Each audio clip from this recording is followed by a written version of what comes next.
Good morning and welcome to today's webinar, Unlocking Feedstock Potential, Scaling the Global Low Carbon Fuels Market. I'm Georgia York, the National Policy Officer for Bioenergy Australia.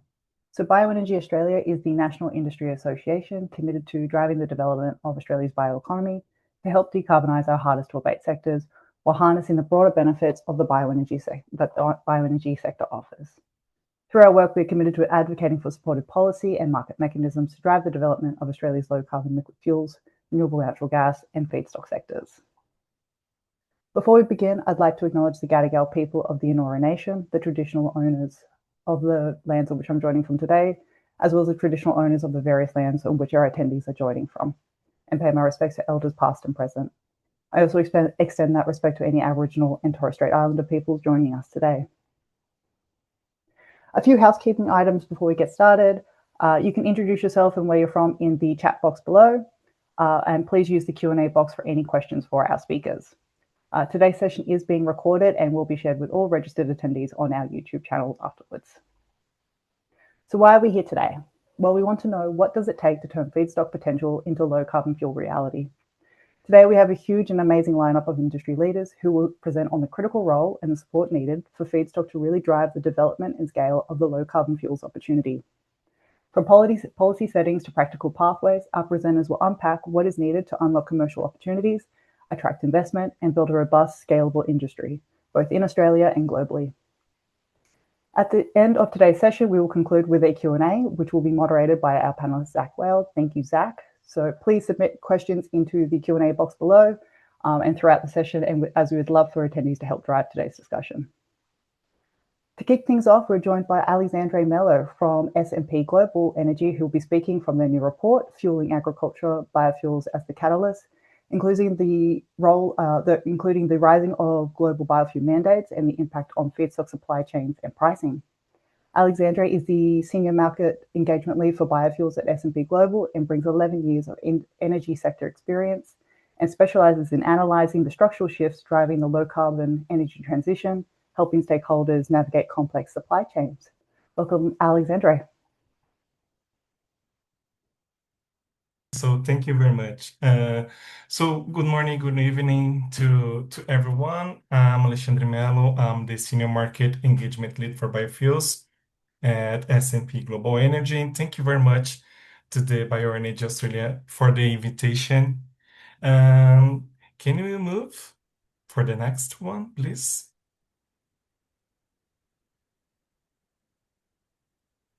Okay, thank you very much. So, going over the agenda for today, I will touch on the S&P Global Energy coverage, global feedstocks price and fundamentals, and also the impact of the mandates in the supply chain. Okay, moving ahead. So, this is basically the S&P Global structure. We are part of a huge conglomerate, and S&P Global Energy is the division responsible for consulting, upstream solutions, and Sierra and Platts, which is the division I work at. So at this division, we are responsible for covering a huge number of commodities and in the oil market, also agriculture, biofuels, fertilizers. Okay, moving a little bit ahead. Yes. So before we get into details, just let me briefly explain how we are covering the biofuels market at Platts. So it's important to showcase that we have a bunch of price assessments for ethanol, renewable diesel, SAF, also biodiesel, and considering the SAF value chain, it's important to mention that we also have this vegetable oil coverage, which benchmark prices for soybean oil in Brazil. We have also rapeseed oil published in Dutch Mill.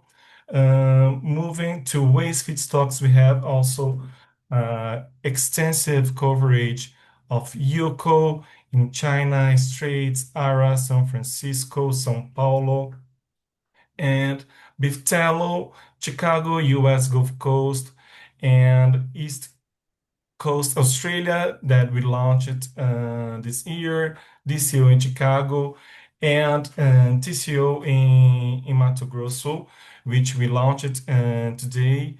And also, we expanded our coverage in UCO on a FOB and deliver at place China basis.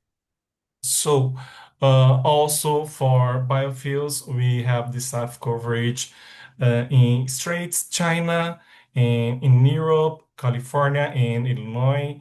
We have HEFA cost of production also published in California. And last, the SAF ETJ cost production on a US Gulf Coast. And also, it's important to highlight that we have the credits coverage and blended SAF considered the 30%, 70% considering tallow and Buco. Okay, we can move ahead, please. Yes. So this slide shows why it's become increasingly urgent the self-growth and intensify the pressure on the feedstocks supply. So the central point is in this slide is that the biofuel policy is driving demand for self-growth and is increasing the pressure on feedstocks. As we can see, for instance, in the US, we have the ethanol at a 10% blended mandate, rising to 15 blended mandate right now, and is expected to increase this trend in the upcoming years and become more and more important in terms of the usage of feedstocks. For Brazil, we also have a similar landscape considering that there is a E32 blending mandate proposed. And there are ongoing discussions also to increase the blending mandate for biodiesel to 16%.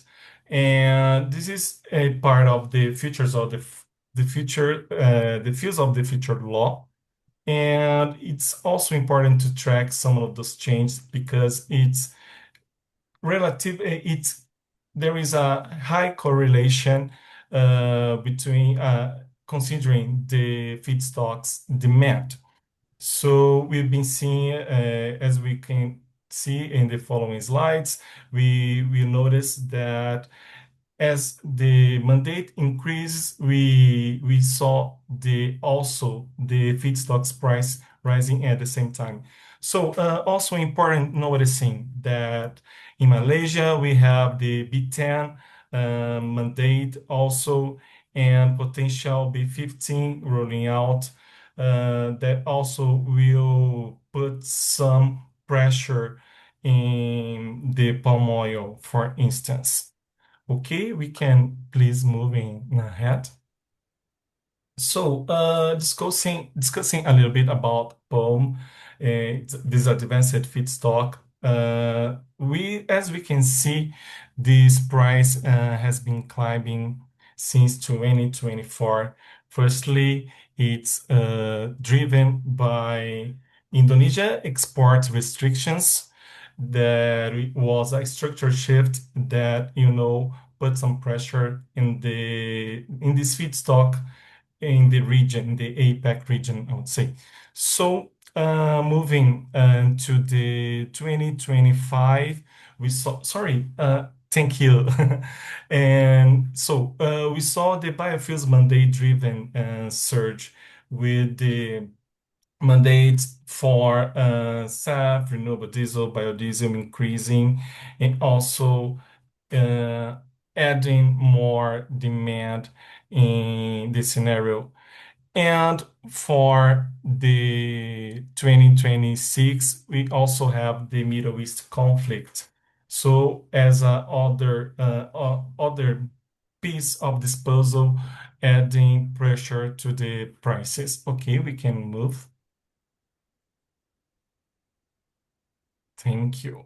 Talking about the animal fat prices, it's important to notice that Brazil and Australia historically they are key key beef tallow suppliers to the US market.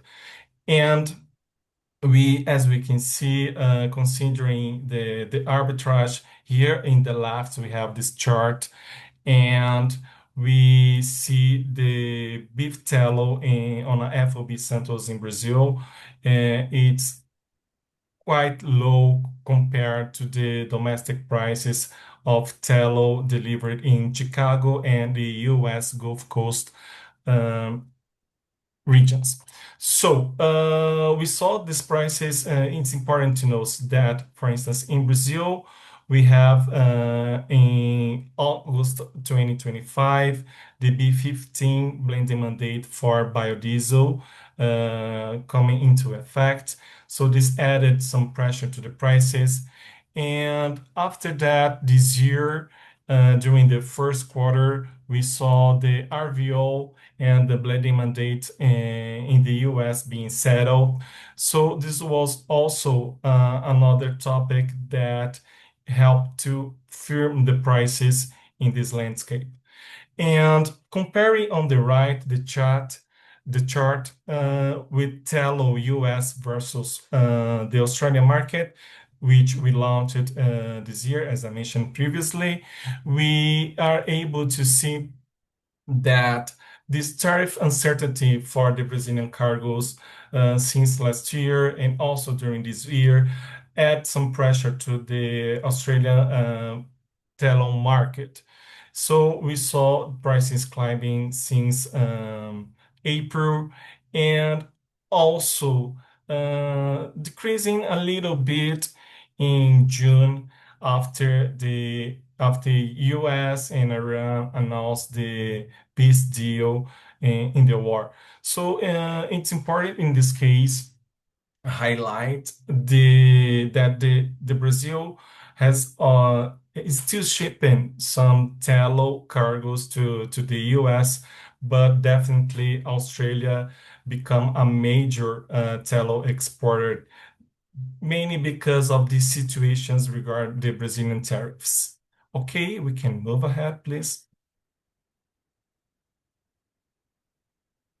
Okay, now touching on the UCO and APAC and ERA market, we see in the left, in the chart on the left, that we have a huge volatility in the prices, but also a huge correlation with the blending mandate and SAF and HVO expansions. We saw, for instance, that post-COVID demand for UCO recovered, so prices were touching $1,500 per metric ton. And after that, some uncertainties in 2023 regarding the US biofuels policy collaborated for the prices to drop. And moving ahead in the time, we saw also the Middle East conflict uh, supporting prices and also the advanced biofuels expansion in the APAC and also in the European regions. On the right, we also have other important feedstocks from our coverage. The soybean oil on FOB Paranaguá. As I mentioned before, there is a huge ongoing discussion regarding the rising the blending mandate in Brazil from 15 to 16%. And last year in August, when this blending mandate was authorized by the government, we saw prices of soybean oil climbing. And also because of the huge correlation between the soybean oil and crude, uh, prices followed also oil and touched a high increase during this year. Okay, we can move again, please. So here touching a little bit on this correlation between the prices and also the blending mandate.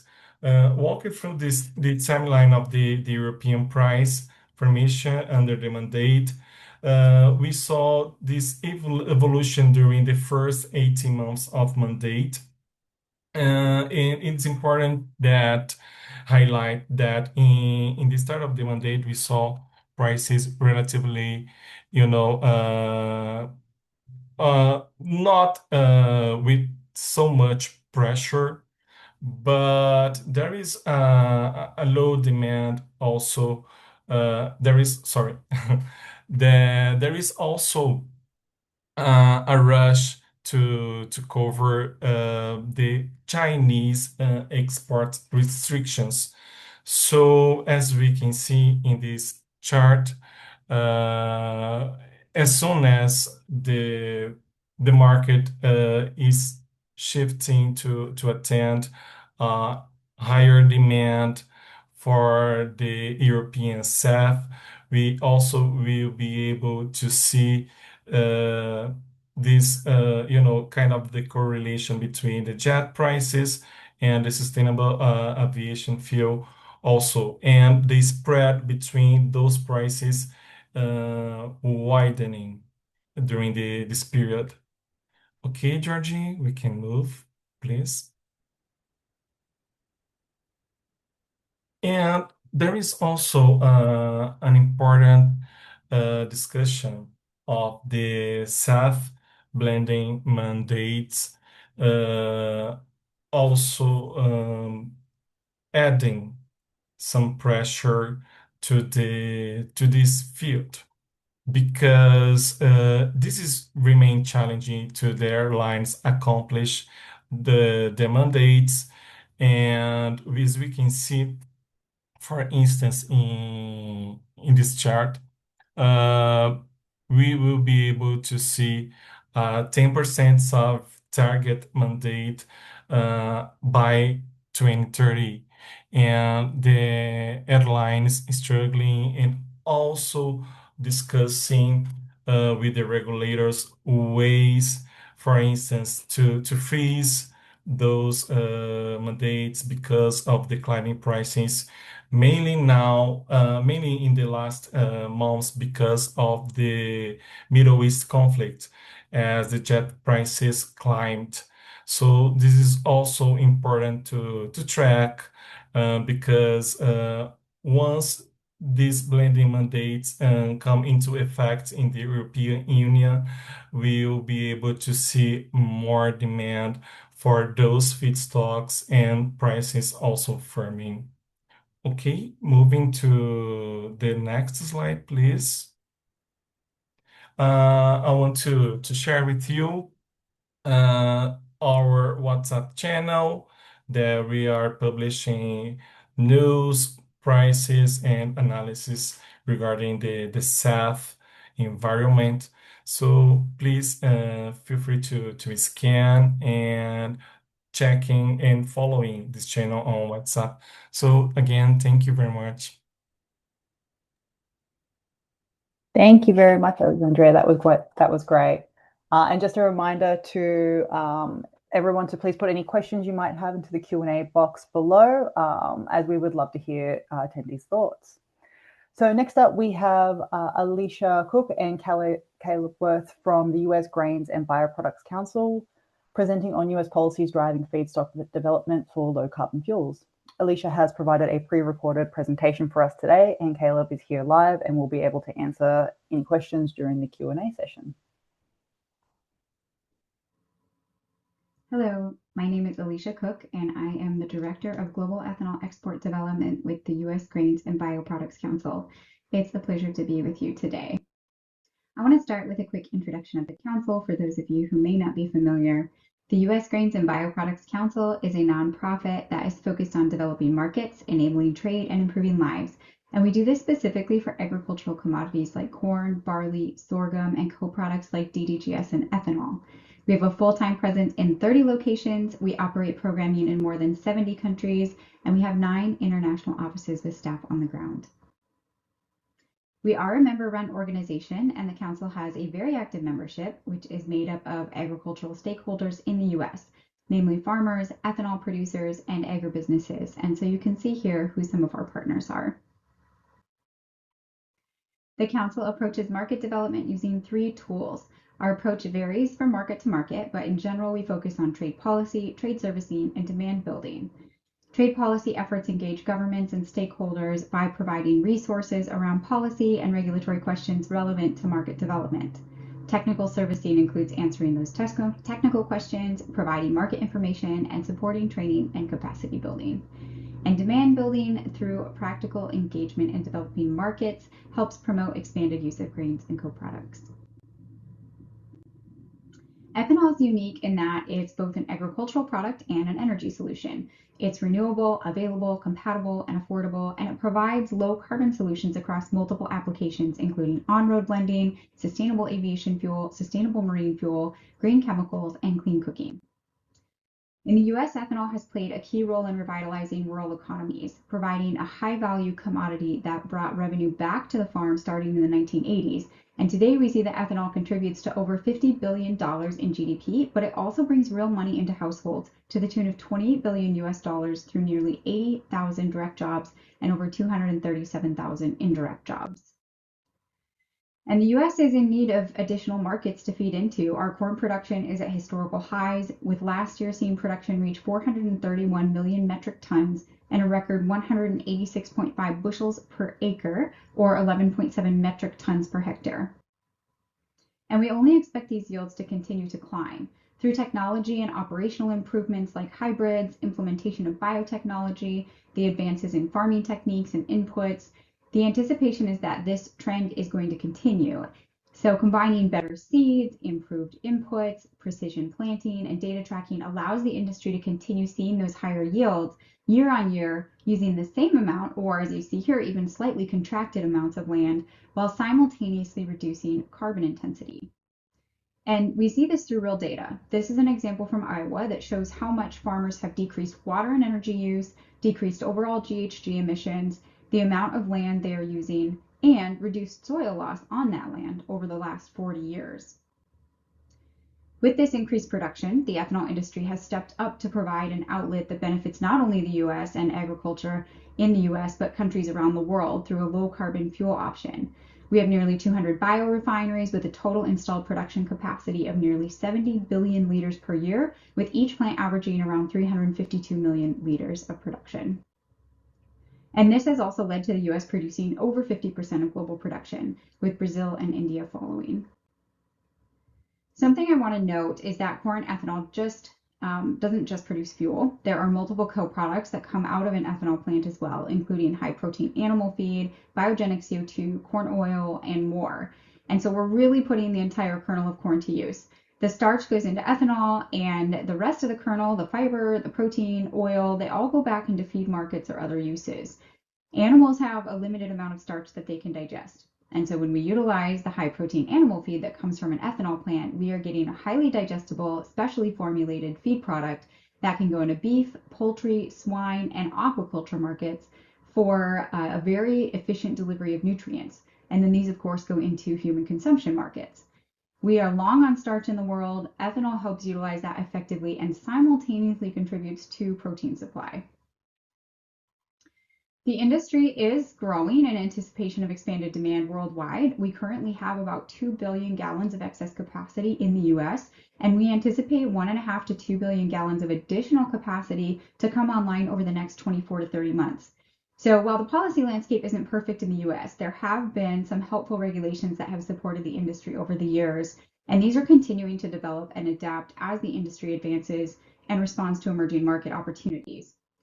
And so I want to touch on some of those policy priorities today, looking at 5 that have been important to the ethanol industry over the years. This list is certainly not exhaustive, and it is always changing. The Renewable Fuel Standard has been the backbone of federal legislation for the ethanol industry, and it has been in place since 2005.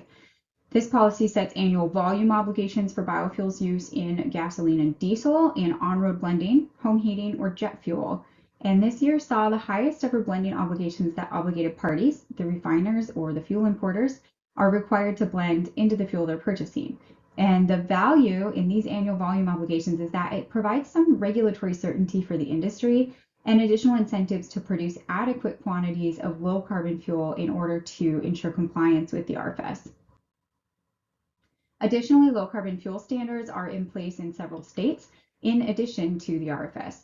Currently, there are 6 active LCF programs in North America that the U.S. can participate in, and that includes Canada through their federal clean fuels regulation and a specific LCFS in British Columbia. Hawaii has a bill passed and is waiting the governor's signature. 7 states have programs under active legislation, and 2 are in early stages of proposal. Another initiative you may be familiar with that was introduced in 2011 is in regard to E15. So while E15 is available in the United States, it's not allowed year-round, and there is no federal legislation around the use of it. Today, E15 must get an annual waiver to be offered in the summer months, even in states where it's typically sold, due to concerns around higher volatility and warmer summer temperatures, which can lead to increased emissions. The ethanol industry has been fighting against this for years. It's seen more of an outdated technicality rather than a legitimate safety or health concern. But there is currently promising legislation that's being considered that may allow for its passage for year-round nationwide use. And in 2024, we did see that 8 Midwestern states were given approval to use E15 year-round. E85, on the other hand, is found in nearly all of the states. California obviously has the highest density of stations, as you can see on this map. And this is driven by their strict emissions regulations, their state LCFS, and also the fact that E85 offers a much more affordable option at the pump when compared to California's historically high gas prices. 45Z is a more recent initiative that the ethanol industry has been able to take advantage of. This is a tax credit for biofuel producers that's performance-based. It's dependent on the emissions factors of the fuel produced. And so this credit goes directly to the producer. The fuel must be used in on-road or air transportation, and the feedstock needs to be sourced from North America. But it is specifically structured to incentivize fuel with lower carbon intensities. So the maximum credit that a producer can obtain is $1 per gallon of fuel. But we're seeing that this value really isn't representative of the average credit producers are getting. And this likely includes a production facility that has access to carbon capture and sequestration if they're able to procure that full dollar. There are also additional factors you have to think about, like administrative costs, legal fees, prevailing wage and apprenticeship verification, and that reduces the gross credit value as well. But there are ways for farmers and producers to lower their carbon intensity. And so in addition to carbon capture and sequestration, other ways that producers are lowering these carbon intensity scores really start at the farm gate. USDA actually just released a final rule on regenerative agriculture, which will allow for improved recognition and guidance on how to quantify regenerative agriculture for lower CI scores in biofuel production. Additionally, efficiency in plant operations using renewable energy, etc., helps to reduce the overall CI score and generate a more competitive fuel. 45Q is another option that can be utilized to generate a tax credit. However, a producer cannot claim both 45Z and 45Q at the same time. So 45Q is a performance-based tax credit for carbon management projects that are capturing carbon oxides from industries or from the atmosphere.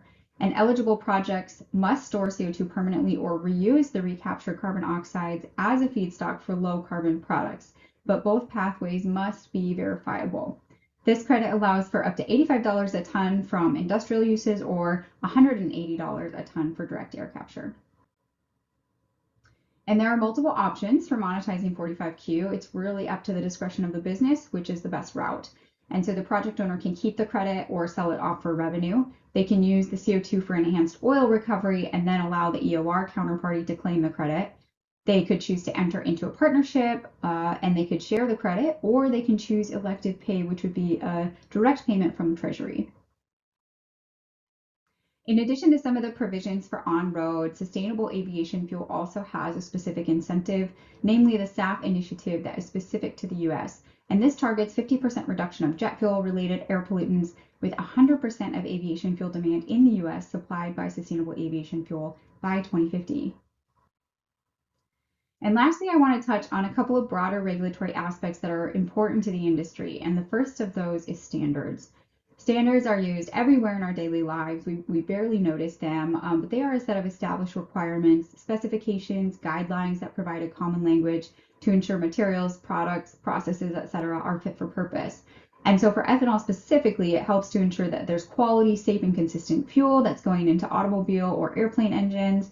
They help to build common specifications across regions that ensure fungibility and ease of global trading.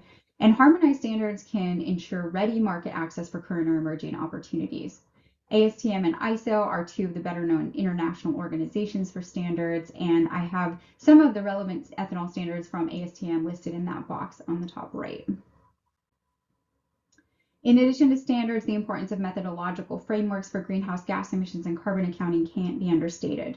There are multiple models in existence today that can produce dramatically different results depending on the inputs and assumptions around the data that's being used.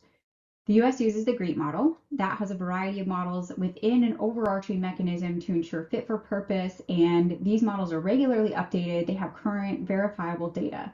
So for any energy or transportation system, the GREET model is used to calculate total energy consumption, fossil fuel use, greenhouse gas emissions, air pollution, and water consumption.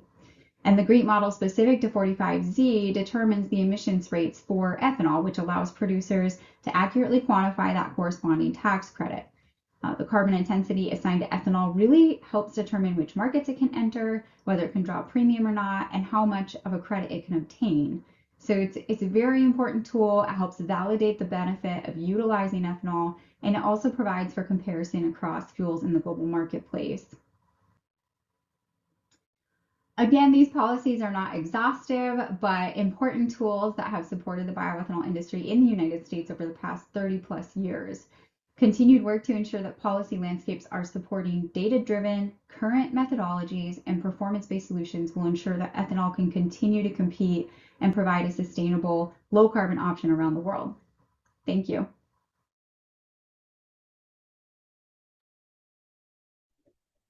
Thank you very much to Alicia and to Caleb. So for our next speaker, we have Deepak Balani, the Director General for the Indian Sugar Bioenergy Manufacturers Association, who will be providing insights into the strategic transition of India's sugar mills into integrated biorefineries. Thank you very much, Deepak. Thank you and good morning. Thank you, Bioenergy Australia and the Low Carbon Fuel Alliance of Australia and New Zealand for your kind invitation. I would like to share India's journey in transforming its sugar industry into bioeconomy platform and the lessons this offers for scaling sustainable fuels globally. Can we go to the next slide?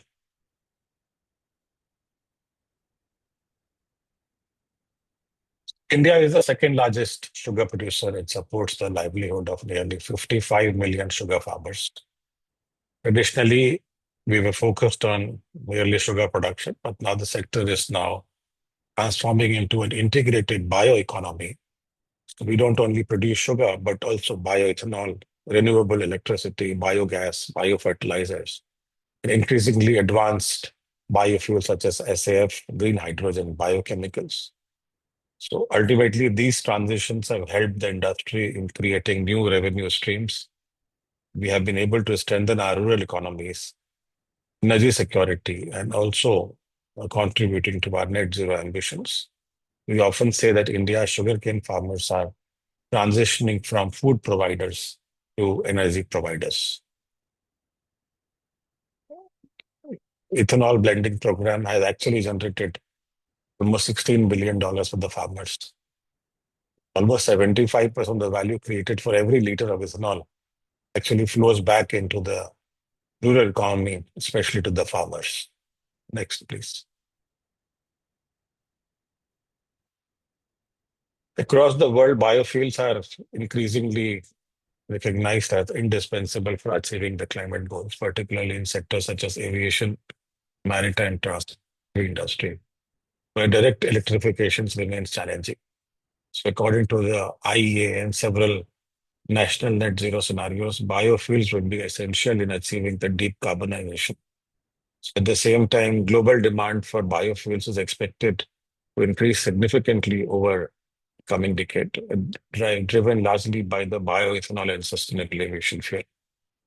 And most importantly, much of this future demand is expected to emerge from developing economies, especially with those having strong agriculture ecosystem. So this creates a significant opportunity for agriculture feedstock producing countries like India to play a very important and central role in the global energy transition. Next, please.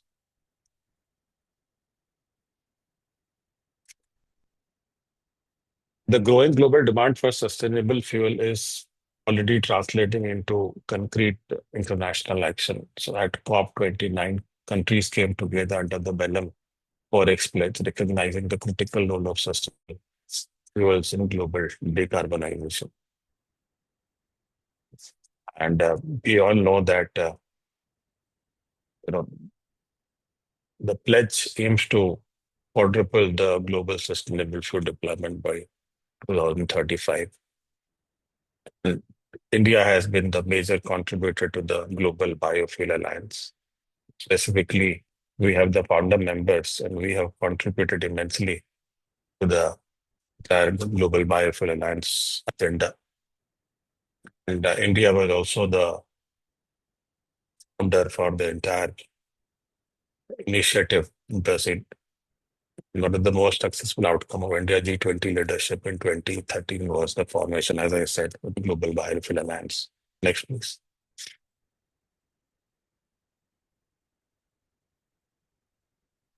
Scaling low carbon fuels requires much more than a biomass availability. It requires an enabling ecosystem. So India possesses a very strong and organized agriculture ecosystem with reliable feedstock availability and long-standing farmer industrial linkages.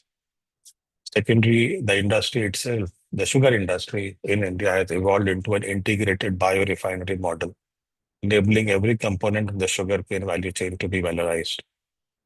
And specifically, the very stable and forthcoming policy frameworks, for example, the ethanol blending program in India and long-term market signals have significantly reduced investment risks and encouraged private sector participation.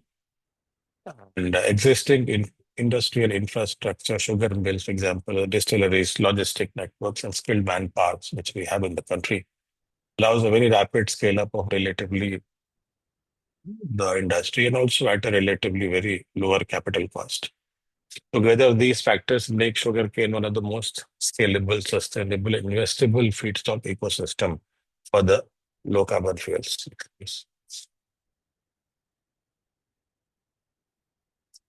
Yeah. So this is a typical sugarcane value chain, and one of the greatest strength of sugarcane is in its ability to support a truly circular bioeconomy. Example, juices and molasses are converted into ethanol. Bagasse, which we have in abundance, is also used for the renewable electricity and can serve as a feedstock for advanced fuel like second generation bioethanol, CBG, and green hydrogen. We're using pressed mud and spent wash for the CBG production, which we are expanding very rapidly in India. And also byproducts like FOM and LOFOM to be utilized as biofertilizers. As I said, while agriculture residues such as cane, trash, and tops can be converted into 2G ethanol. So such integrated utilization improves the resource efficiency, diversifies the revenue streams, and also significantly enhances the economies of low carbon fuel production. In essence, the idea is of this slide is that we have a sugar biorefinery, we have an integrated industrial system in the sugar mills, which exemplifies the concept of waste to wealth. Next slide, please. This is typically our ethanol blending journey from 2014 to 2026. We have come a long way as far as the ethanol blending program is concerned due to the very stable policy of the government. And we were supposed to achieve the 20% target by 2030. But as I said, because of the industry and government and the policymakers, the entire ecosystem coming together, we have been able to achieve 20+% blending in 2025 itself. The capacity for the bioethanol has grown rapidly. We have the capacity of almost 20 billion liters today, almost 8 to 9 billion liters over capacity because E20, we only require around 11 billion liters. So we are now really concerned and by the overcapacity of ethanol which we have. And recently, government has also allowed us to dispense E85, and they also have allowed the OEMs, because of their policies, the auto manufacturers who have started now launching flex fuel vehicles in the country, which can take any blend from E0 to E100. And that is perhaps a very big structural reform. And we are expected that because of the E85 and the flex fuel and the kind of incentives the government is trying to give through its policy, will unlock a huge potential of utilizing the overcapacity or unutilized capacity of bioethanol. Beyond energy security, the program has delivered substantial social, economic, and environmental benefits. For example, as of June 2026, we have almost reduced crude oil imports by approximately 31 million metric tons, almost 93 million metric tons of CO2 emissions avoided,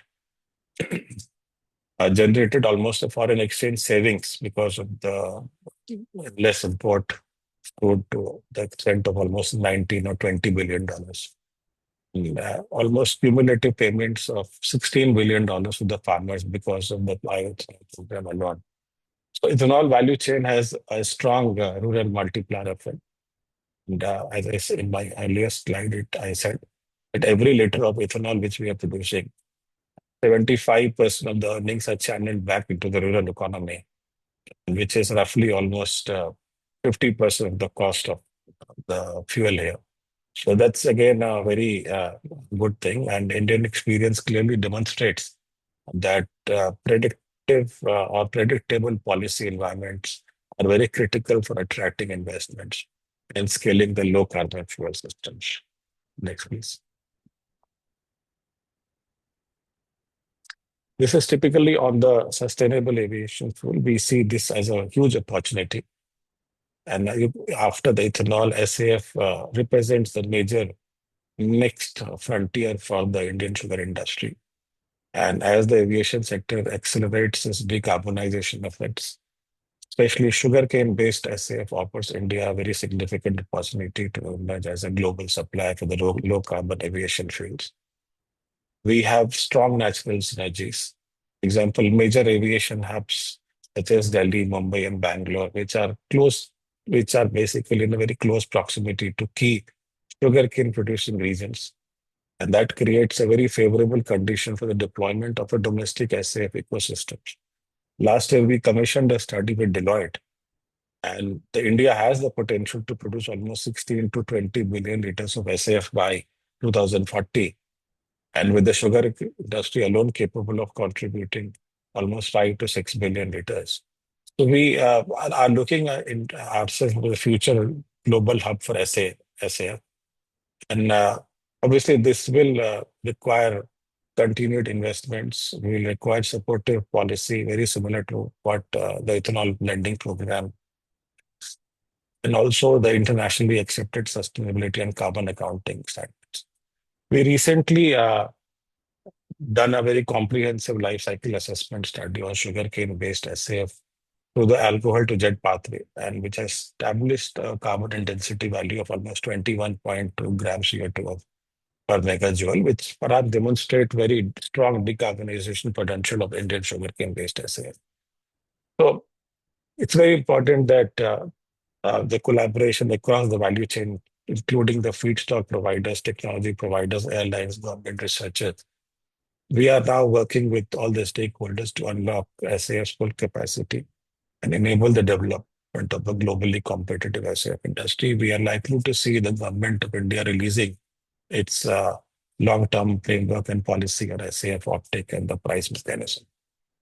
Next, please.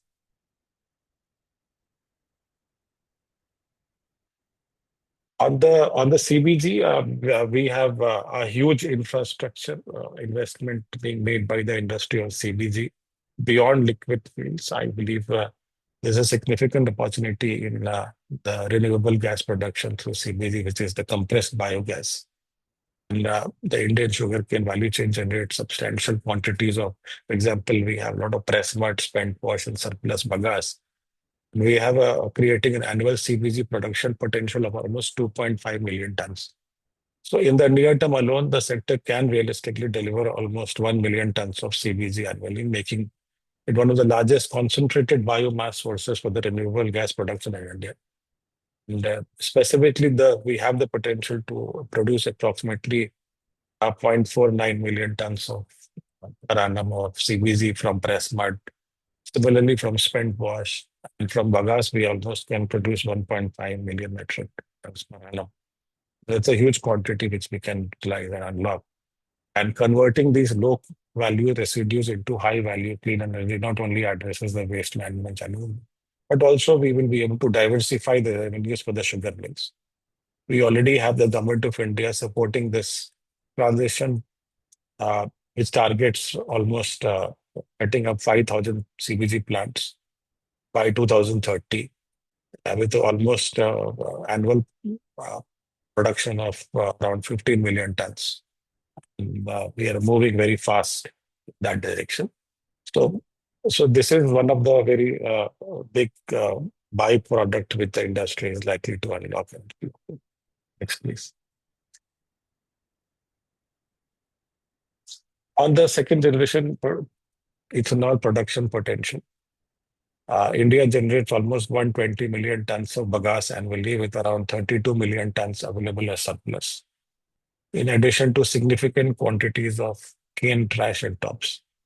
Sugar industry has the potential alone to produce almost 8 to 8.5 billion liters of second generation ethanol annually, which can significantly expand our sustainable fuel supply. So government, recognizing this potential, government has extended existing scheme, which has allocated huge amount to support the commercialization of advanced biotechnologies. We already have a few setups. In near Delhi, we have a oil marketing company which has started producing second generation bioethanol through the agriculture residue. We also have one of the plants working in northeast of India, in Assam, which is making second generation ethanol from bamboo. So that these investments have started unlocking in the country, and we see a huge jump in the production of second generation ethanol in times to come. Next, please. Finally, on the green hydrogen, we have a mission, Bio for National Green Hydrogen Mission. So green hydrogen is now emerging as the next frontier for integrated sugar biorefineries. The government industry are gearing up for the production of green hydrogen in the country, and specifically with almost 32 million tons of surplus bagasse annually, our industry has the potential to produce almost 2.7 million tons of green hydrogen per year. And that is enough to meet over for 50% of India's hydrogen needs. And we have the target of producing almost 5 million tons of green hydrogen by 2030. We already done ISMA. We have done a study with the Indian Institute of Sciences, Bangalore, which has demonstrated the production of almost 99.97% of pure green hydrogen from bagasse briquettes. So this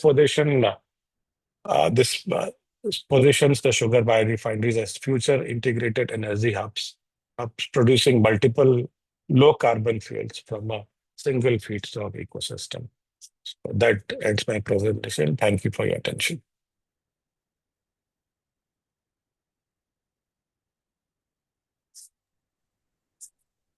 Thank you very much. And just a reminder for our audience to please put any questions you might have into the Q&A box below.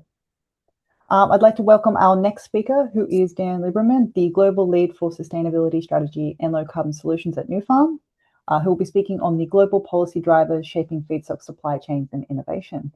Welcome, Dan. Hi, and thank you. Very much appreciate it. Thanks to Bioenergy Australia for having me. As Georgie mentioned, I'm Dan Lieberman from Nufarm, and over the next 10 minutes, I want to make just one core argument. I want to talk about the low carbon fuels market and how it is fundamentally being built by policy.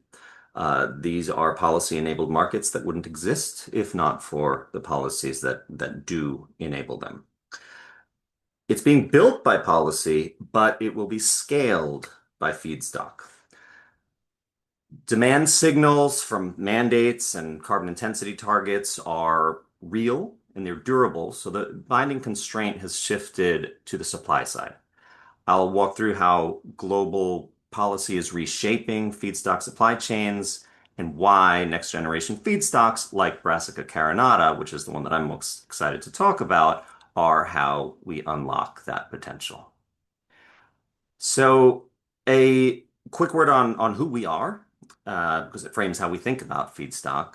New Farm is an agricultural innovation company headquartered in Melbourne and listed on ASX, on the Australian Stock Exchange, operating in over 100 countries. Our purpose is helping farmers meet the world's needs for food, feed, fiber, and fuels. Who is New Farm? Everything we do at New Farm is about giving growers scalable, science-backed solutions. In a policy-driven fuels market, that grower relationship and the agronomic capability is exactly what turns a policy target into deliverable low-carbon supply. Let's make sure we're working. There we go. New Farm's footprint globally spans crop protection, seed technology, and biologicals across the major growing regions for us, North and South America, Europe, and the Asia Pacific region. Around 3 billion sales, 2,500 employees, and manufacturing in 14 countries. I'm not going to dwell on the portfolio because the point here today specifically is the bioenergy business, where we're unlocking the commercial potential of a very specific set of crops. You can see them framed out here, and they sit inside an established global breeding and distribution engine, which matters when policy demands feedstocks that are certified, traceable, and available at scale. When I joined New Farm, it had been after almost 2 decades in the traditional oil and gas space. And it was fundamentally because I saw a change to build something that matters. Depending on how you measure it, agriculture and land use together, this sector accounts for up to a third of human-caused greenhouse gas emissions. But unlike other large emitting sectors, the ag sector itself can also be the solution. Healthier soils that sequester carbon, better water use, and crops that actually displace fossil fuels. So 4 forces are converging here. You see on the screen a population heading to 9.7 billion people by 2050.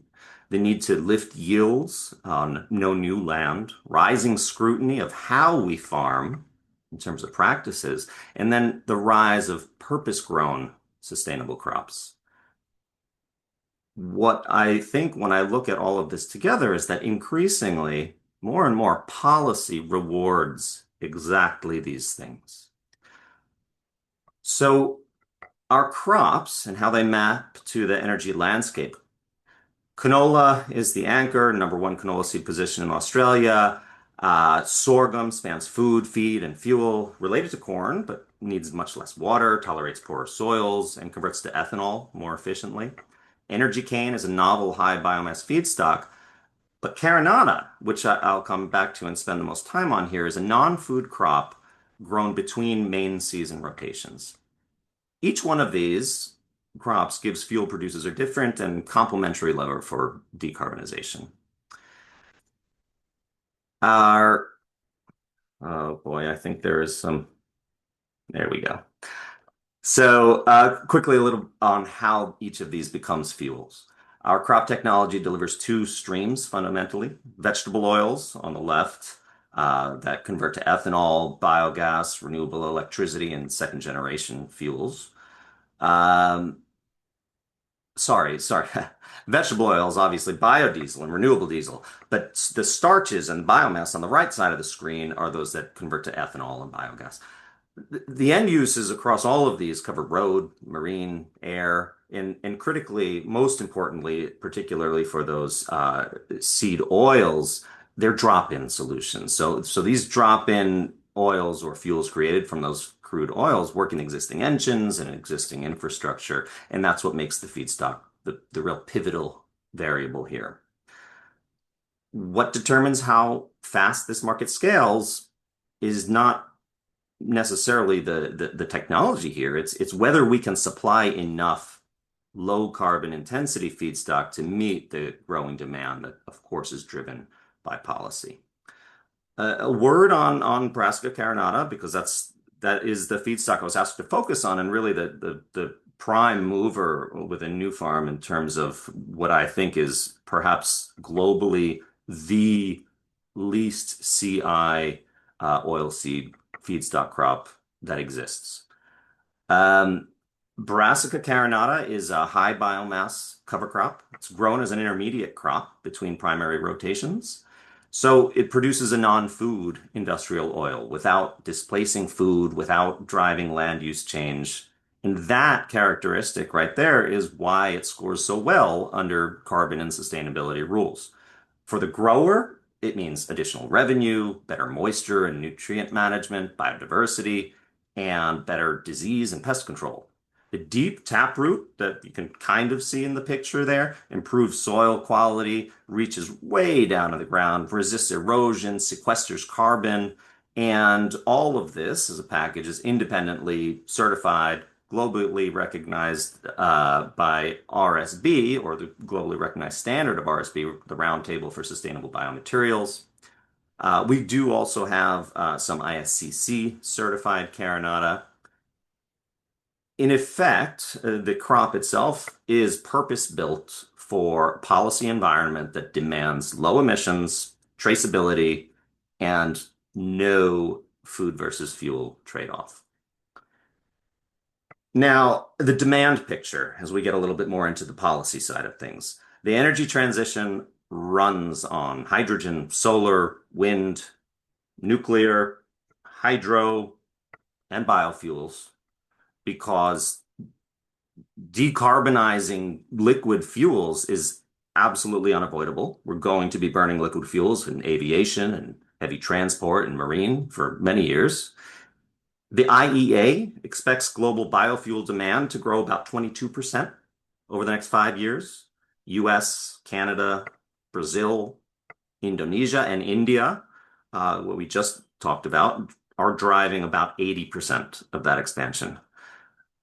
But what I think when I look at this slide is about the tension. As demand climbs, feedstock availability is tightening. And so that means competition for advanced feedstocks is and will continue to intensify over the coming years. And what that means, renewable diesel and SAF capacity for production itself is running ahead of that feedstock to fill it. The gap between demand and low carbon supply, that is the central challenge. And where does it come from? Again, that challenge is created by policy. So let me be explicit about what are the policy drivers, because those are the things shaping this entire supply chain. On the demand side, on the left-hand side of the screen there, a stack of mandates now is pulling product through. We've got CORSIA, which is the carbon offset and reduction scheme for international aviation from ICAO, the International Civil Aviation Organization. And we have Refuel EU, which is fundamentally linked to EU RED in the European Union itself, RED being the Renewable Energy Directive. Back up to the US, we've got RFS, Renewable Fuel Standard, and 45Z, which is a clean fuel credit. One of our first speakers talked about that a little bit. California and other states also have low carbon fuel standards. India, we heard just now a little bit more about. Here in Australia, there's an active conversation, of course, about national fuel mandates, and we've heard quite a bit about that, and the guarantee of origin scheme being a critical piece of it. On the supply side, these same policies decide which feedstocks ultimately qualify. So they are the things that reward low carbon intensity scores. They require certification and traceability. They penalize food versus fuel and indirect land use change. The net effect of all of this is that investment and premiums ultimately flow now to those certified low CI next generation feedstocks. Policy isn't just creating demand, it's also writing the specifications for what the supply looks like. And it's the specification itself. When I think about how we're trying to build this program within New Farm and lead on the stage in terms of that traceability of the specifications, it changes the business model.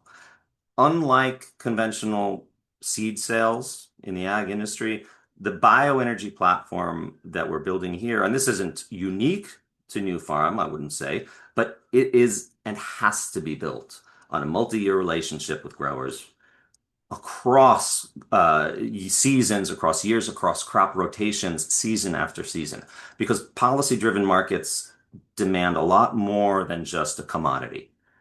They need proof. Look at the boom in waste-based feedstocks and used cooking oil and tallow that has really uncovered and exposed fraud across the supply chain.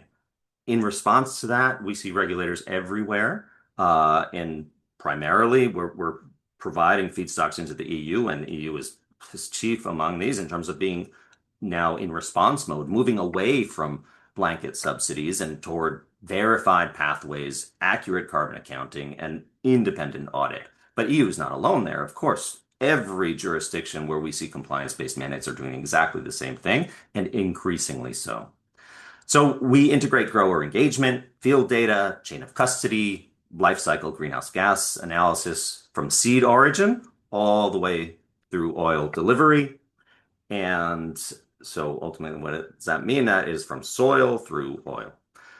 And the value is tied to the life cycle emission reduction, which you can't claim unless you have clear eligibility, clear traceability, not just tons of grain or liters of oil. It's those environmental attributes that really carry and deliver the value that's associated with the product. Now, our business model, I think, although I said that wasn't unique on the previous slide, does clearly differentiate from others. I would say that transparent, data-driven, third-party verified sustainability performance across this value chain is what we deliver. From seed and farm through crush of those seeds to produce oil, then trading and refining. We have a critical and key partnership with BP, as you see pictured on the value chain stream here. We treat life cycle greenhouse gas modeling as a core competency in our organization, and our supply chain is data rich. We are collecting and measuring and gaining insights from that data season after season, and not just improving the yields and the productivity, but also improving the greenhouse gas performance and the carbon intensity of the oils that we are producing. In a market where buyers need bankable and verifiable carbon claims, this is the end-to-end assurance. It itself is the product. It's what commodity markets structurally can't deliver themselves because you don't have a traceability in a commodity market. And that's what makes this feedstock, I'd say, called investable under the policies that we're talking about here. So let me close on the proof. This is a picture based on data drawn from Corsia's own published online life cycle emissions data. The default factors that are prescribed to be used for fuel producers that use any of these feedstocks. And you can see very clearly that according to the Corsia methodology and for Corsia certified fuels, for jet fuels, particularly feedstocks that are processed through the HEFA pathway, baseline fossil jet sits at 89 here. Palm oil is even higher than that. Rapeseed and soybean are meaningfully better, and those are critical and very important feedstocks in the market. But look at the bottom of the list. Carinata oil at 13, among the lowest of any feedstock alongside used cooking oil, but without the fraud risk, without the supply ceiling of a waste stream, because ultimately wastes, while I will advocate for the use of wastes all day long, they're limited. They're not renewable resources, and we will be coming up against that supply crunch over the next several years. And brassica, carinata, and other purpose-grown feedstocks, we can scale. We can grow them at scale. We can develop them.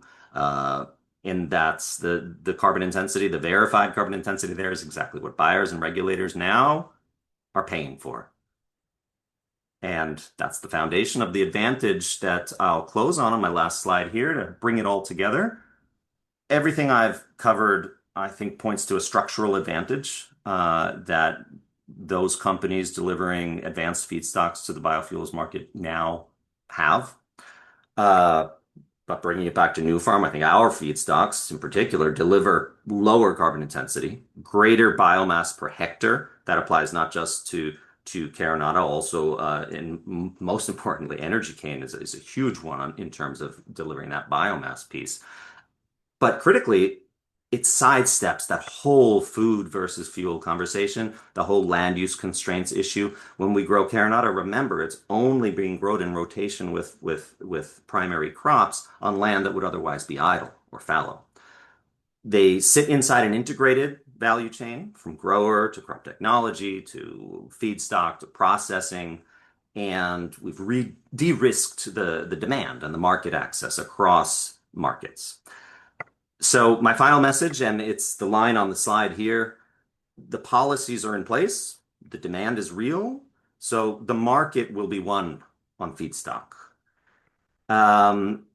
Purpose-grown carinata is how we scale this, but supportive public policy, continued innovation, those are what enable these advantages. And frankly, what will scale the next generation feedstocks into a global low-carbon fuels market. Thank you, and I look forward to the discussion. Thanks so much, Dan. Appreciate that. So for our next speaker is Jamuna Gautam, an associate editor from Argus Media's America's Biofuels team. Jamuna will be providing an update on feedstock flows and the impacts of policy changes. Thank you very much, Jamuna. Are you all able to see my screen, my presentation? Yes, we can. Okay, perfect. Well, thank you so much.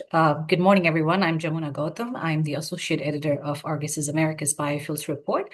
I primarily handle renewable feedstocks coverage in the US and Canada, but our Argus offering sets global. So we offer some key prices across feedstocks, across the traditional crude markets. Just give you an example of what I primarily cover. I cover the renewable feedstocks market, so used cooking oil, tallow. We also have corn oil assessments, and we also have some international pricing assessments in Australia. So covering Australian tallow, we have EPA compliant UCO prices in Asia, and then we also have Brazilian beef tallow prices. And apart from that, we are also trying to expand our coverage in Australia. We have recently launched canola seed prices. And if there's something else that you're thinking that would be important for the market transparency, please feel free to drop a comment in the Q&A section or even the webinar chat section, because we would like to expand into new coverage as the biofuels industry in Australia is also growing as much. But today, primarily, I'll be focusing on the US market because that's my area of expertise. So firstly, we'll be looking at the record high biofuel blend mandates finalized in 2026. And we'll look at soybean oil consumption in US biofuels at an all-time high. And then I'll also talk about how tightening domestic supplies are driving a resurgence in imports. And finally, we'll wrap up with a look at domestic feedstock prices as they hover near record highs. Sorry, I skipped a slide there. So the major development this year in the US was the EPA finalizing the new biofuel mandate in March this year. Now, let's look at previous year's mandates and compare it to US biofuel production capacity. It's pretty clear that US biofuel mandates consistently lagged behind the production capacity from 2021 to 2025. For example, in 2025, production capacity was sitting close to 7 billion pounds, but the mandate was just at 3.35 US gallons. So the mandate was undershooting the capacity that we already had, and that created a lot of problems in the market. We saw a lot of temporary shutdowns in the renewable diesel space. in the biodiesel space. Now, one key detail within this period is that even though biodiesel capacity in the US has actually declined over this time period, the additional growth in the renewable diesel capacity actually has made up for, more than it, and pushing total capacity well beyond the mandate levels. But 2026 and 27 mandates tell a very different story. You're seeing the largest ever increase in biomass-based diesel category, with mandates jumping about 65% in 2026 and almost 68% in 2027. And this is considering the SRE reallocated volumes as well for those 2 years. But something that we have to remember is that it's not really that straightforward, because you also have to look into RIN bank drawdowns. You also have to look into SRE exemptions. So this can't be taken as an outright value, but still it does signal a significant increase from last year and from all the prior years that we have seen before. Now, another important update that we saw this year from EPA was its plan to delay its proposal to have RIN values for foreign source feedstocks, which is giving the producers, renewable diesel producers, biodiesel producers in the US some near-term flexibility, because that's actually been punted at least until 2028. So they can still source feedstocks internationally that would still qualify for full RINs. Now, there is one key aspect of the 45Z credit where it's restricting the credit to just North American feedstocks.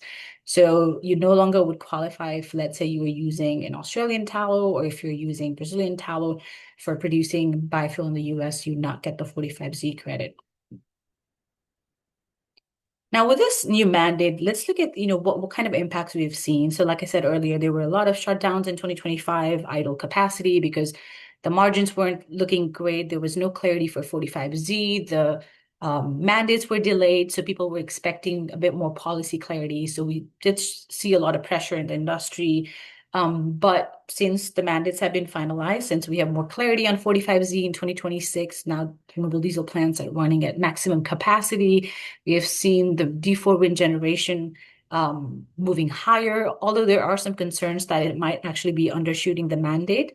The last wind generation data that we had for April, I think it was showing that we have only met 25% of the annual requirements. So there are some concerns that, it might be undershooting, and we might have to see some more aggressive production or even imports at some point to fill that gap. But again, we'll have to see how the second half of the year goes. We've also seen significant boost to soybean oil demand because of the record high mandate, and then also because of the removal of the ILUC penalty, the indirect land uses penalty for soybean oil. So the 45Z credit has significantly improved compared to 2025.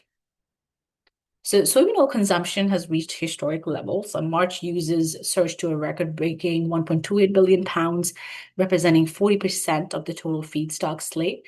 And again, like I said, record high mandate and the removal of the ILUC penalty was very crucial in soybean oil achieving this status. And canola oil is also another big winner here. Its uses jumped 72% year over year, locking in 13% of the feedstock slate. Something crucial here is that UCO uses has dropped to 10%, because in 2024 we saw record high imports and we saw the uses being at record highs. But with 2025, there were a lot of tariffs aimed directly at the Chinese supply, and even foreign UCO was already discredited from 45Z in 2025. So that really hurt the imports that we were seeing from Asia. So that's why we saw UCO imports dropped quite a bit in 2025, even early 2026. So UCO uses has dropped, but now this month we are actually trying to see some kind of rebound in that uses. So Canadian canola oil imports, we've seen it steadily increasing in 2026. There's a 182% jump if we compare it to January of this year, looking at last reported data for April. And there are key policy changes in favor of canola oil. So canola oil is getting the 45Z credit in 2026. But in 2025, it was practically ineligible for the credit because of the higher carbon intensity score. And now that the half RIN scenario is punted for 2028, canola oil will get the credit. Biofuel producers using canola oil will get the full RIN. So that's also another hurdle that was clear for canola oil this year. So we have seen the imports increase pretty strongly, and I think the expectation is that this trend will continue into the second half of the year as well. So supply streams are, of course, diversifying beyond veg oils because biofuel producers are always key on using low carbon intensity feedstock. So we have seen Chinese UCO exports at 74,000 metric tons in May, which is a massive jump from just 1,000 tons in January that we saw this year. Malaysia, which I don't have it here, but it has also reached near record highs around 52,000 metric tons. And US producers are sourcing EPA compliant feedstocks from everywhere possible. And of course, Asia is a big supply center. Similarly with Australia as well, we've seen since the start of this year, we have seen import volumes move up. Brazil has also been moving up. So just to give an example, for April, the last number we saw for Australia was 30,000 metric tons into the US. And then for Brazil, we were seeing 35,000 metric tons. Now, again, this is not without challenges. You also have to factor into tariffs. For example, last year for Brazil, we had the tariffs set at 50%. That was the highest at one point. And then again, it came back to 10%. And now again, we have some risks in mid-July, late July, actually, that it might again move up to a higher number, maybe 25%, maybe higher. So I think a lot of producers at the moment, biodiesel and renewable diesel producers, primarily renewable diesel and SAF producers, actually, they're at the coastal locations importing all these big volumes. They're keenly watching what the tariff structure is going to look like. And again, it doesn't get the 45Z credit, but you could still bring in foreign feedstocks and you could still sell it to alternative fuel markets like Canada, EU, and still, get the credits that are available in those markets. Ignoring 45Z. So that's always an option as well. And you could also claim duty drawbacks if you are capable of doing that, so that you can avoid the higher tariffs as well. Now, lastly, let's just look at the feedstock prices in the US and international markets. So we see a divergence in domestic feedstock prices in the US and the international markets. And again, that's primarily because of the record high biofuel mandates. If you see at the start of the year, the prices in these international locations and domestic prices were actually trending pretty close together. But once the mandates were in, once we got more clarity on 45Z, then the US domestic prices just moved to a different scale. It has touched new highs. Tallow prices have touched record highs of 90.5 cents per pound. And we've seen UCO also being very close to historical peaks. But again, if you look at the international prices, especially the Asian prices, especially the Chinese UCO price, actually, it hasn't really tracked those changes. We do see Brazil tallow and Australian tallow actually starting to catch up. But because of this widespread between these two markets, the US producers are able to take advantage of this open arb. And we've seen a lot of imports heading into the US in June, July, even some more is expected in August. So it'll be really interesting. Domestic competition has definitely heated up. Domestic prices have touched new highs, and producers here are just exploring every option they can to source feedstocks from across the world. Thank you for listening. Thank you so much. I'd now like to welcome our next speaker. We have Dan Galligan, the CEO of Cane Growers, who will be speaking about Australia's sugar industry and how it can support the development of our low carbon fuels industry. Welcome, Dan. G'day, Georgie, and g'day, everyone. Thank you very much for joining us, and thanks for the invitation to Bioenergy Australia. I'll just share my screen, and maybe you can confirm with me, Georgie, that's coming through okay? I haven't got it yet. Let me just double check. I'll do that again. Overshare again.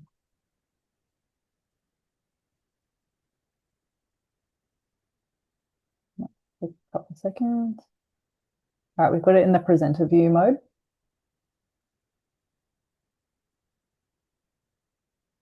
How's that? We still got it in the presenter view. There we go. I think that's all good. Good, great, thank you.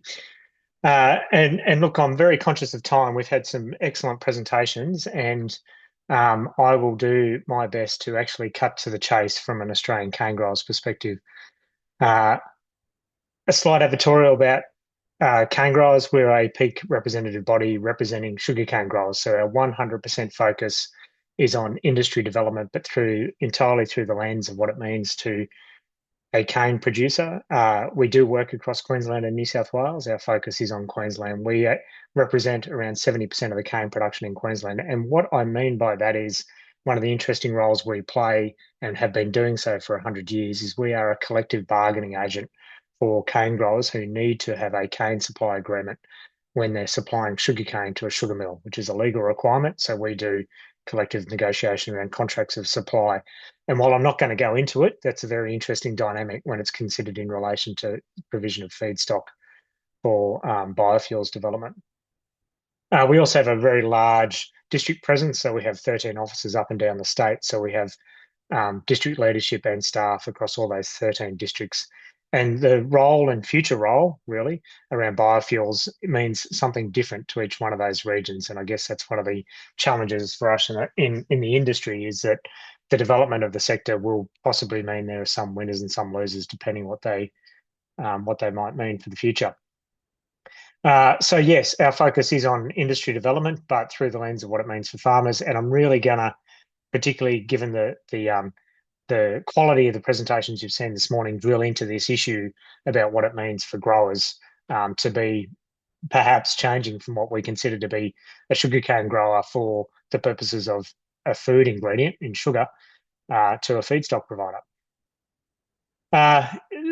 Very briefly in relation to the Australian sugar sector, though, we are the 4th largest exporter of raw sugar, but we are only about 3% of the global market. So we produce about 4 million tonnes of sugar.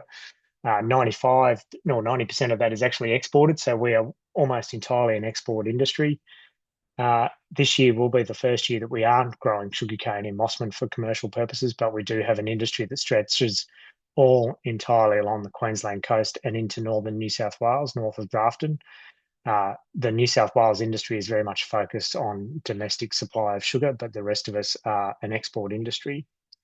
And this pretty much summarises the status of the industry. We've got just over 3,500 sugarcane growers, 21 sugar mills across both states, 9 milling organisations, most of which are entirely foreign-owned, 4 refineries, 2 in Queensland, 1 in New South Wales and 1 in Victoria. So just to make that point for some of the unaware about how the sugar sector works, we export raw sugar, which looks but is not the same as raw sugar you might buy in the supermarket, but it's exported out of these big bulk sugar terminals, 6 of them across the Queensland coast. And those bulk sugar terminals are possibly our greatest international asset.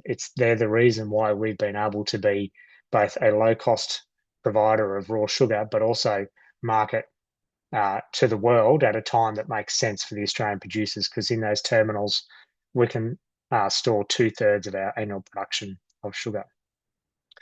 So when I look at it from a biofuels perspective, as I have been doing for a number of years, we grow, harvest, aggregate, process and export 30 million tonnes of feedstock every single year. It's being harvested right now. It's been transported, the majority of which via locomotive rail to sugar mills, processed there into raw sugar, transported to sugar terminals, stored for a period of time, and then bulk exported to the world after that. Also, finally, on that front, and I'll mention it again later on, 45% of the cane area in Queensland is now certified under our domestic smart cane sustainability standards. So we're very proud of the effort that farmers have put into adopt smart cane BMP, and it's been supported for nearly 10 years by the Queensland government. So I wanted to narrow down just on a couple of slides now on biofuels and what we've done, particularly over the last 5 or 6 years. In 2023, cane growers worked with our industry partners in the milling sector, plus the other grower collectives, and with the support of both Queensland and federal government, to release a Sugar Plus strategy. It was a very positive document. It clearly articulated what has actually happened, indeed, in terms of the potential for us to expand our capacity for ethanol production, move into biodiesel and sustainable aviation fuel. It did a really good job of laying out a very high-level strategy for what the industry could do to further participate in the biofuel sector. And since then, we've focused our skills around advocacy, really, by forming alliances with other organisations such as grain growers. Our relationship with Bioenergy Australia has been really effective to get us into the whole new supply chain around biofuels, and then contribute to a range of forums that have been looking at the development of either further analysis around feedstock potential or the assessment around policies for Australia to build particularly the ultimate goal is a domestic sustainable aviation fuel sector for Australia. And behind the scenes, while I mention it, we've had this strategy around environment and sustainability for 10 years. We have led, but growers have adopted Smart Cane BMP to get us to a point this year where we have 45% of the area certified. I raise that because our strategy at cane growers has been to benchmark Smart Cane BMP against other global standards for sustainability, of which there's 4 or 5. We've benchmarked that such that a grower who is certified to Smart Cane BMP can allow us to do certified, sustainably produced sugar exports to the world. And we're doing that because our intention is to demonstrate exactly the same strategy from a feedstock perspective. We want to demonstrate the production, certification, and delivery of sustainably produced feedstock, just as we would for the sugar supply chain, we will do for the biofuel supply chain, if we can get a reliable domestic supply chain established. And it's been pretty clear, and it's been helpful that the strategy of using and ascertaining carbon intensity of the feedstock, whether it's for an international buyer of sugar who wants to know the carbon intensity of sugarcane, or for a biofuels or SAF buyer, we've got the same strategy. In terms of potential, these stats are going to probably be fairly well known by most of you, but I'll reiterate them for some. We grow 30 to 35 million tonnes of sugarcane. That turns into, also, as associated with that, we have around 4.5 million tonnes of bagasse, just as Deepak from ISMAR talked about, only the numbers are much, much bigger in India as they are in Brazil, but we have bagasse as a byproduct of the milling process. We also have around 9 million tonnes of tops and trash that's associated with the cane delivery system. So when we harvest, we have residue left in the field, and then we also have molasses. All of these products are actually used in some way, whether it's for cogeneration of electricity or creation of sugar or creation of mill mud for fertiliser back onto the field. But they can also all be used for biofuels production. And at the moment, we produce about, at least out of sugarcane, we produce about 60 million litres of ethanol. So in reality, there is a huge opportunity, and I only have a couple of slides left to go because I really want to be frank with you. We have a huge opportunity to diversify, and particularly for producers of sugar or growers of sugarcane, diversify away from what is an exceedingly volatile sugar price environment. But we can do that alongside a really successful sugar supply chain in Australia. So we are still producing sugar, we're still exporting every single crystal we make, and we're doing so under very high standard of sustainability under agreements that the Australian government makes, often through free trade agreements. And we can also expand our capacity for ethanol production significantly, and hopefully use that as a stepping stone to other biofuels, including biodiesel and sustainable aviation fuel. We want to do that and also expand our production capabilities because we have room to grow, not necessarily needing to grow out in terms of area of land, but certainly ability to grow up in terms of productivity in some of our regions, if the market signals were there to do so. And it was actually CSIRO in their SAF 2030 roadmap demonstrated that there's a huge capacity for the Australian sugarcane sector to contribute to sustainable aviation fuel demand, which has been well reported and analysed by other speakers already today, if not through other forums we've been in. But we need a range of transition pathways. So we've got some capacity for ethanol production in Australia, but there's an enormous opportunity to expand it. We need to have a discussion around policy and national policy and consistent policy in Australia. And we need a range of what I would consider sort of stable commercial environments in Australia to really grow demand for fuels. This has already been presented, and this is work by Manildra, who's a major ethanol producer in Australia. But what this chart really cleverly shows, and other work that's been presented this morning, I think has been really valuable, is frankly, Australia is well behind the pack in terms of policy development on biofuels. You've heard this morning, and in other forums you would have heard, there is proven success for policy development. And I think Dan Lieberman really articulated it well. Nowhere else in the world are these industries being developed without supporting government policies. Support from government policy is required, but then the demand will actually maintain the market. And that's what we need to see in Australia. There are existing barriers, and this has been the key to our advocacy efforts over the last 5, in fact, nearly 25 years, cane growers has been talking about this.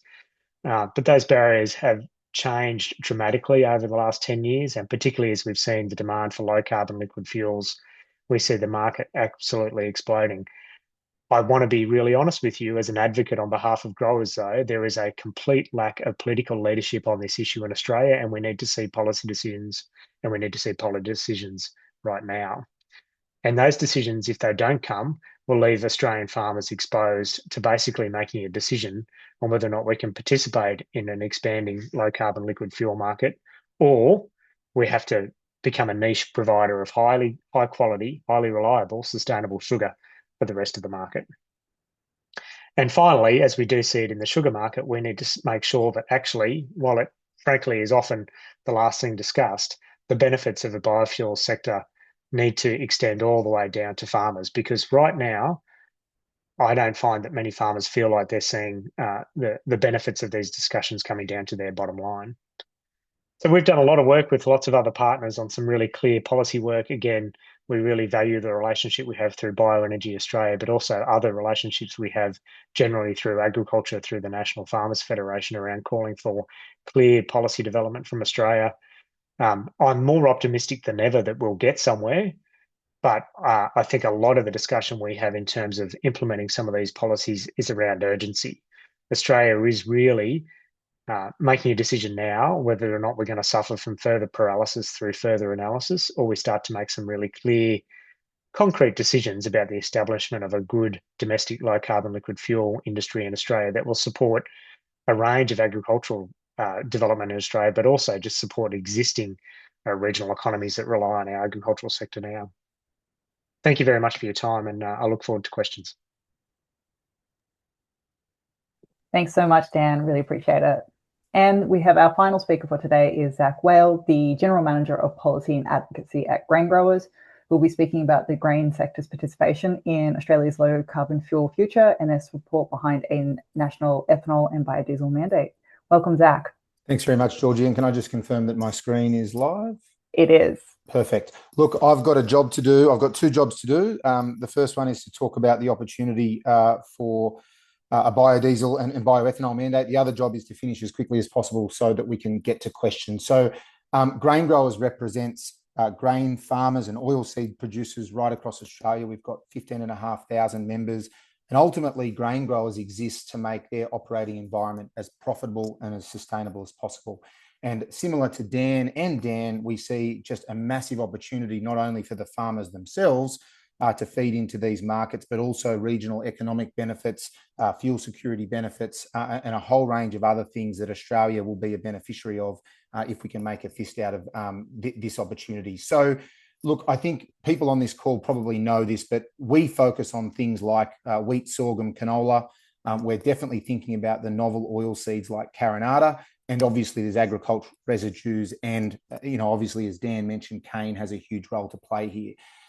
There are, I guess, existing opportunities that we can harness now, which mostly relate to ethanol, and then right through to more advanced biofuels that will obviously require a different feedstock mix. They'll require a hell of a lot of investment over time. But I think we can have our cake and eat it too. It's about how do we capture the opportunities and the feedstocks that we have now, whilst also keeping an eye on what emerging feedstocks are going to be able to come online. And that's where things like carinata are going to play a really good role. So obviously, the opportunity here and now today is about ethanol, and we've obviously got alcohol to jet, biodiesel, renewable diesel, heifer, and these emerging SAF opportunities are coming towards us, and obviously advanced biofuels. So how do we make sure that we can shore up our fuel security? How do we make sure we shore up our market diversity? Like Dan mentioned with sugar, grain farmers also have quite a volatile international trade environment. So we also think about what these opportunities can mean in terms of being able to provide, I guess, a domestic backstop for our producers, and so that we're not only beholden to highly volatile international markets. Part of this discussion is about a national mandate. Whenever you speak to anyone about topics like this, and Dan Lieberman made this point really clearly, these markets won't exist on their own. They only exist in the presence of policy certainty and policy consistency. and alignment of international certification programs.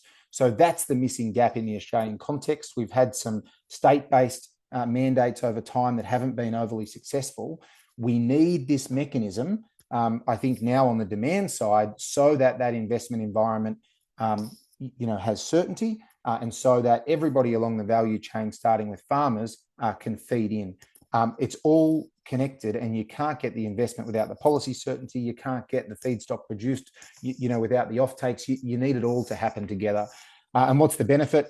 Immediate demand for domestic production in the main. Helps us better utilise domestic ethanol that's being produced now. We are in a fuel crisis, for heaven's sakes, yet Australia still has to export most of its ethanol because we don't use it here.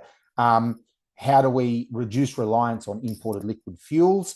How do we encourage regional investment in regional processing and build the capability for what are going to be long-term markets, such as the sustainable aviation's fuel industry? So I just think another comment on the mandate, these aren't, the end goals. They are catalysts to incentivise and shore up investment in the here and now so that we can build the industry.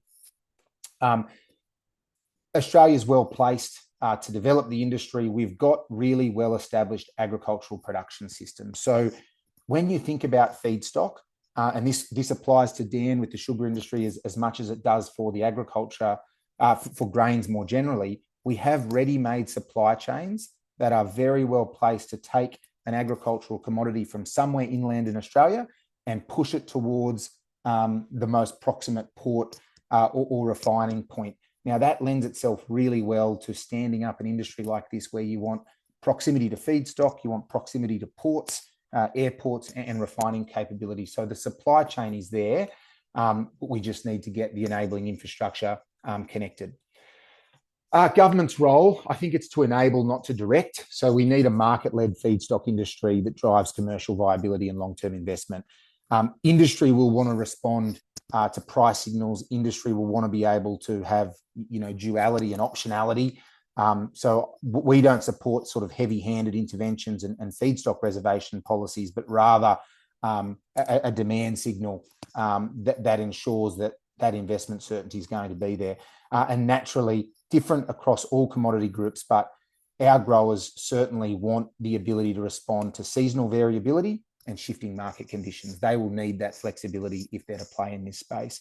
And naturally, with all public interventions, how do you strike the balance where you get the public policy outcome you want without distorting markets, crowding out private investment, or creating stranded assets? And apologies for how quickly I am speaking. Dan and others touched on this. Ultimately, these things also have to improve the carbon bottom line. If it doesn't do that, it's not achieving one of the major objectives of why these industries ultimately get created. So we've got to make sure that there's a balance with the administrative complexity and that these things align internationally, whilst being tailored to ensure that they include the nuances and what's, I guess, only relevant to a country like Australia. So when we look at European conditions, we often have to do a lot of heavy-handed work with organisations like the CSIRO to make sure that we can articulate in a science-based way why a certification scheme might need to be tailored for an Australian context. Grower education is also really important. Again, a few presenters have mentioned this. It starts with feedstocks.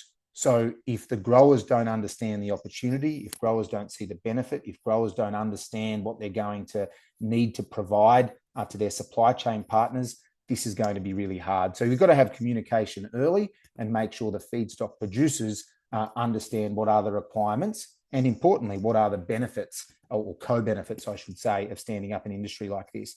That'll build confidence. That'll ensure that growers actually want to play and they want to grow these feedstocks and feed in to the markets. Social license, I think we could talk about that, but I think, again, we have to articulate that these feedstocks often have really important food components to them, and we put so many of the byproducts straight back into feed systems. So it's not food versus fuel, it's food and fuel. We're actually able in these markets to ensure we meet both of those requirements. I think key takeaways: recognise the diversity of Australian feedstocks, create demand through practical policy settings, support a market-led approach. This is critical. Ensure that the sustainability systems work for our growers. Invest in grower knowledge and capability and make sure we take the feedstock producers on the journey. And importantly, we're going to require the public to buy in and want to use these things too. So we need to build confidence in our feedstocks from a community perspective as well, which has often been a challenge. Georgie, that'll do me. Thank you. That's wonderful. Thank you so much, Zach. Really fantastic to hear. So we've only got a little bit of time left, so I would like to welcome all of our panelists to turn their cameras on to join for a very short Q&A session. And Zach, I'm happy for you to lead off this session once we have everybody on. Yeah, thanks very much, Georgie. I might just go straight to Dan Galligan. Dan, you mentioned the importance of policy leadership here. If the Australian government was to release one thing today to shore that up, what would that be? Well, I'll make an announcement around mandates. Clearly, Zach, that's the short answer. We need a national mandate on ethanol to start with, and then that would build demand around the other biofuel sectors. Yeah. At the moment, for others, we've got mandates in New South Wales and Queensland. They're not mandatory, they're not enforceable, and there's a whole heap of reasons why we can avoid the use of ethanol in fuel in both those states. So we need a national enforceable mandate. Yeah, thanks, Dan. And maybe just a follow-up question on that. I mean, why have those state-based mandates not, why haven't they worked? Because they've been there for a long time, but they haven't actually driven, the demand. No, they haven't driven demand because there's both in design, they've allowed for a lot of scope for the avoidance of ethanol. So there's a lot of caveats and a lot of reasons why you don't actually have to use the product, and also it's just a minimum standard. So there's no enforceable limit that you must use. So therefore, clearly the market just doesn't build around it. And finally, it would make a lot more sense if it was national, obviously, because the investments required across the scale, not just in Queensland or New South Wales. Yeah, I couldn't agree more, Dan. And Dan Lieberman's sticking on the Dan theme. You made some sort of strong comments about these industries only exist in the context or in the presence of policy from government. If you were to wave a silver wand, do you want to have a comment at what that demand measure would look like in the Australian context that would actually drive that investment that we so desperately need? In terms of what it would look like, and I suppose if I could wave a magic wand and choose what type of policy would be the best, I'm always going to choose something that relies on markets to drive and incentivize the behaviors we want to see. So something like a low carbon fuel standard, something like the sustainability characteristics and audit or requirements we've seen under some of the guarantee of origin scheme thus far, I think can lead to that. And ultimately, what I'd like to see is a fungible, tradable credits that are associated with this carbon intensity, right? Not volume based, but specifically carbon intensity based, I think is pretty key. Perfect. And Dan, while I'm with you, there's lots of questions directed at you in the chat. One about Carinata and how does it work, I guess, in between crops in the context of Australia being a water-constrained environment. What's sort of New Farm's thought on how it can actually splice between crops when generally there's a fallow to I guess, build up water supply? Yeah. So to be completely honest with you and very transparent, Carinata, we are growing Carinata in Australia, but it's very much a pilot program. The places where we have successfully built and are expanding on our commercial scale production is on South America, across Brazil, Argentina, Paraguay, and Uruguay. Of course, we continue to explore the future potential of the crop in Australia, and I think the places where it has the most potential are particularly in the northern cropping systems of Eastern Australia. Perfect. Thank you, Dan. And Deepak, I might jump across to you. Thanks very much for your presentation. Do you see the role of bioethanol evolving, and do you expect its demand to grow in a way that attracts more feedstock supply? Could you have a crack at that one for me? Yeah, hi. So in India, as I said, we already have the E85 mandate rolling out last month, and we expect that the demand will go up. As I said, we already have the overcapacity of almost 9 billion liters of ethanol, and we have the government has also adopted a multi-feedstock strategy. For example, we are diverting now surplus sugar cane, surplus maize, surplus rice. We have enough stock of rice in the country, so we are also diverting sufficient amount of rice, and also the damaged food grains. So there is a multi-feedstock strategy. I believe feedstock is not going to be a problem on a longer term. It's only the consumption which has to be increased. I believe E85 flex fuel vehicle will unlock to some extent some capacity, but this is again going to be gradual because every new vehicle, unless the government mandates that every ICE engine starting 2027 will have to be a flex fuel vehicle, we don't see a very sudden jump in consumption. So we're talking to the government, seeing if there could be some kind of a mandate where every ICE engine, perhaps from 2027, could be the flex engine, because that also gives a consumer a choice of what is the kind of fuel they want to have, whether E20, which is the base blend, to 85 and E100. Subsequent, we are also planning to divert substantial ethanol in other byproduct, for example, the SAF. Also, we're planning to divert a lot of towards the products like PLA and other feedstock. So I believe we have enough feedstock and enough overcapacity. The problem is now how to really consume the existing capacities. Huge investments by the industry, and this year we had almost sugarcane only had a allocation of almost 20%, which is far less than our capacity. So that's a real concern, and we are trying to see how this could be addressed in the country. Thank you for that answer, Deepak. And Alexandre would like to answer a question. Australian tallow price competitive enough compared to US tallow and Brazilian tallow? A quick comment, please, Alexandre. Yeah, Zach, thanks for the question. Yes, I saw this question on the chat and I was checking prices right now, and definitely Australian beef tallow on East Coast Australia is cheaper compared to Brazil. We see around $50 per metric ton on a spread. Considering that Australian tallow is around $1,200 per metric ton, and the Brazilian product it's around 1,300 per metric tons.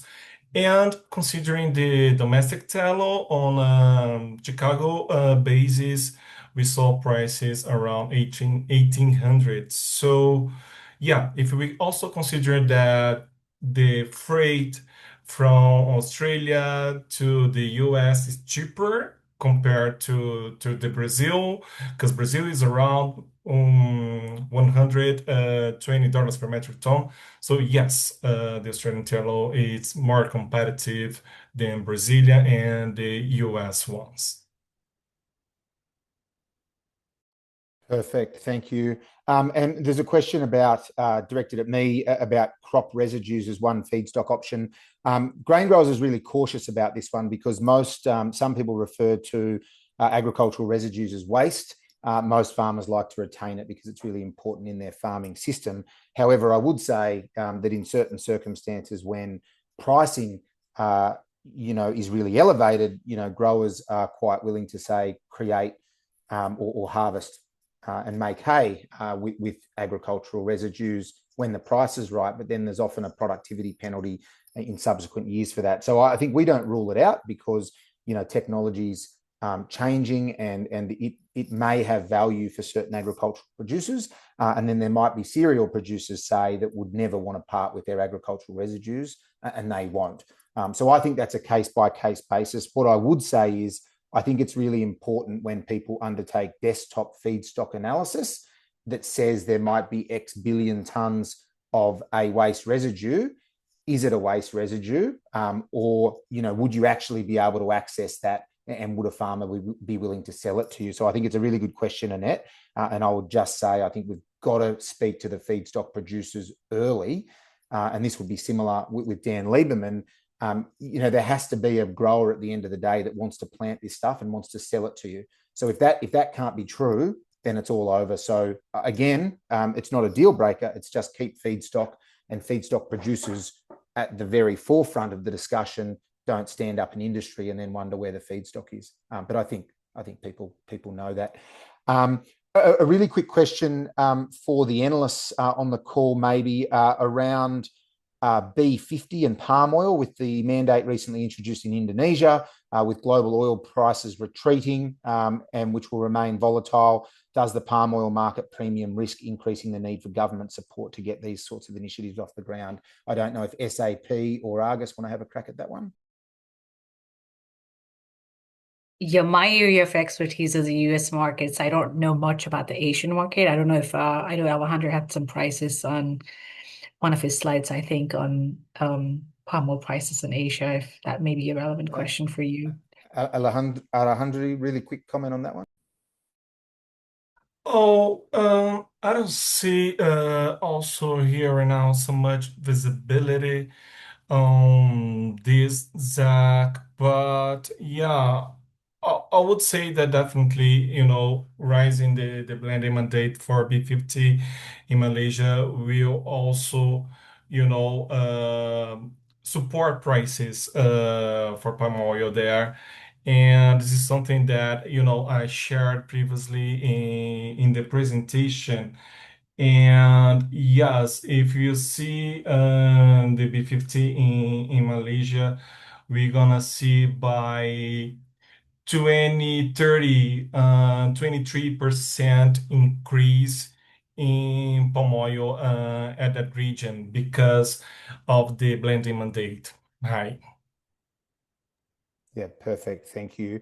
And then I guess I don't probably one maybe for anyone that wants to have a go, but we've talked about what practical actions there are for government to unlock.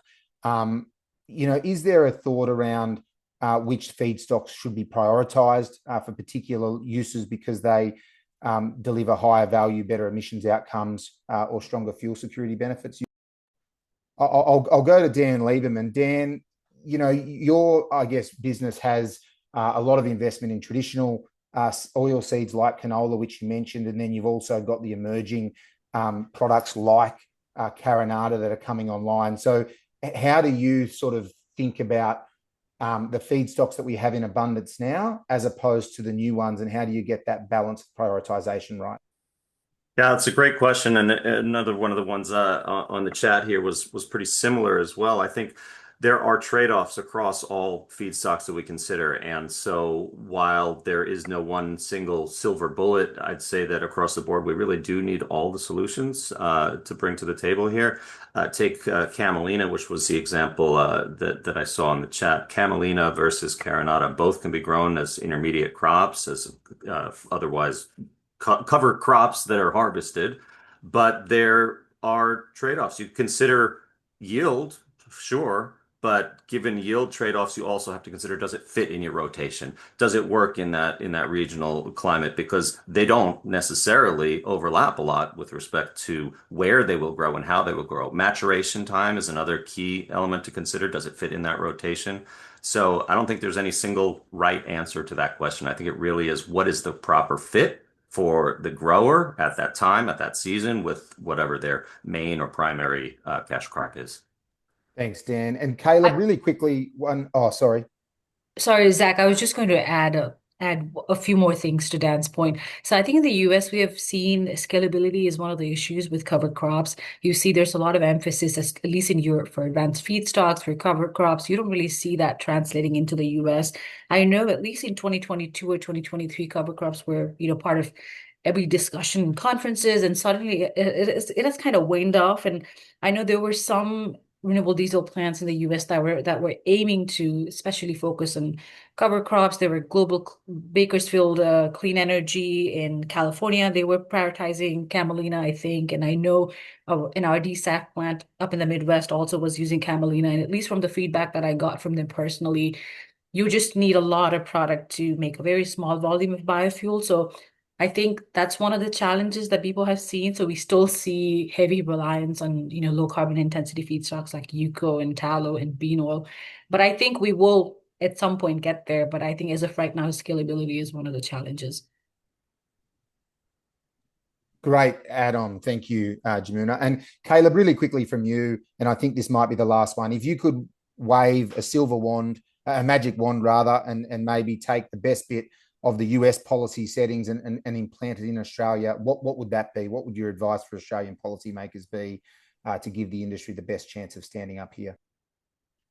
Well, yeah, a little bit tough question because I do agree with, Dan in the sense that it's very localized, solutions that are gonna solve these problems. And so really what fits in the US may not fit, in Australia, but I do encourage, you know, the farmers, the growers, to get together and see what's right for the land there, right? In the U.S., we're very, very good at producing corn. We're very, very good at producing soybeans. We're doing it with lower and lower carbon intensities. Our next step is going to be figuring out, how do we sequester the carbon? How do we pipe the carbon? How do we do these other technologies to lower the CI score? But also, I think, Australia and the U.S. were part of a more global complex. And so we have to be drivers of a global policy. Will our sustainable aviation fuel meet the CI scores of the globe? And should we be influencing what commodities could be used to do that? And so I think that comes with a number of responsible policies that we need to drive. Just because it's a row crop doesn't mean it should be disqualified, right? It's just about how it's grown, and really what we're trying to get after, which is carbon reductions and saving the planet. So if we get back to kind of basics, kind of join together, put good policies and grower first policies in place, I think we can have some better and good solutions. Thanks very much, Caleb. And back to you, Georgie. Thanks so much, Zach, and thank you to all of our speakers for your time and insights this morning. This has been a great session, and thank you to all of our attendees for joining us today. So we'll bring today to a close. Just a reminder that the recording for the webinar will be provided to the attendees shortly afterwards, and a short evaluation survey will pop up at the end of the Zoom call, and it would be great if you could complete and just to let us know any future topics that you would like us to explore. Just also another note, we have our next webinar, which will be held on Tuesday the 14th, which will be an RSB Power to X fuel policy brief for Australian decision makers. So that registration will be coming out, I think, tomorrow morning. Thank you and have a great day, everyone.